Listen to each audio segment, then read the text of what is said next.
China অর্থনৈতিক অঞ্চলটির মূল অবকাঠামো নির্মাণের আনুষ্ঠানিক সূচনা হিসেবে সোমবার দুপুরে আনোয়ারায় প্রকল্প এলাকায় এর ভিত্তিপ্রস্তর স্থাপন করা হয়। প্রকল্পটির ভিত্তিপ্রস্তর স্থাপনের মাধ্যমে দেশের অন্যতম বৃহৎ বিদেশি বিনিয়োগ ভিত্তিক শিল্পাঞ্চল বাস্তবায়নের নতুন অধ্যায়ের সূচনা হলো।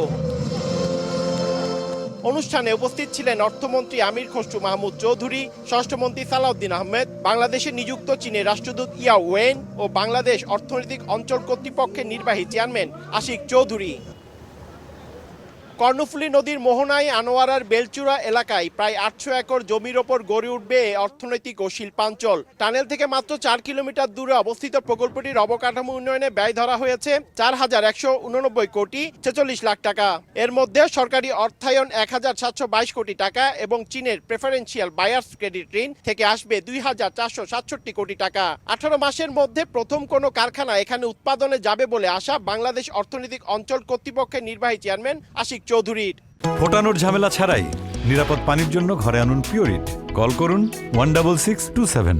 China is already our largest trading partner, and a great deal of what our factories buy come from China as not finished goods but as raw materials, as fabric, as accessories.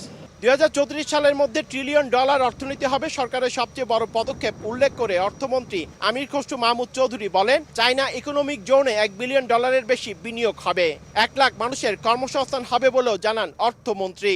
আমাদের যে $1 trillion অর্থনীতি আগামী 2034-এর যে কথাগুলো মাননীয় প্রধানমন্ত্রী বলেছেন এবং সরকারের পক্ষ থেকে বলা হচ্ছে, এটা হচ্ছে একটা বড় পদক্ষেপ আজকে towards that.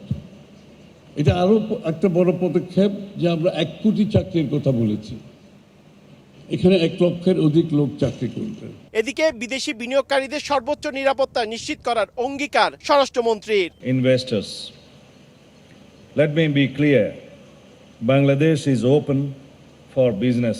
Under the leadership of Bangladesh Export Zone Authority, Economic Zone Authority, BEZA, we are cutting through red tape and building a streamlined, business-friendly environment. চীনা রাষ্ট্রদূত বলেন, গত জুনে প্রধানমন্ত্রী তারেক রহমানের সফরে চীন ও বাংলাদেশের মধ্যে সম্পর্ক নতুন উচ্চতা পেয়েছে। ইকোনমিক জোন দুই দেশের শক্তিশালী বন্ধুত্বের স্মারক হয়ে থাকবে। এখানকার পণ্য বিশ্ববাজারে যেমন যাবে, তেমনি বাংলাদেশের অভ্যন্তরেও কাঁচামাল যোগাবে। The Chinese contractor will ensure the highest standard of construction quality, workplace safety and project management to deliver the zone on schedule. At the same time, great efforts will be made to attract high-quality enterprises from around the world. China economic zone মানুষের মধ্যে ব্যাপক আশার সঞ্চার করেছে। কে-ভিজিটের ধারাবাহিকতায় China economic zone যদি আনোয়ারায় বাস্তবায়িত হয়, তাহলে বিদেশি বিনিয়োগের অন্যতম ক্ষেত্র হিসেবে যেমন গড়ে উঠবে, তেমনি ইতিবাচক পরিবর্তন আসবে অর্থনীতি ও কর্মসংস্থানে। চায়না ইকোনমিক জোন থেকে পার্থপ্রতিম বিশ্বাস, সময় সংবাদ, চট্টগ্রাম।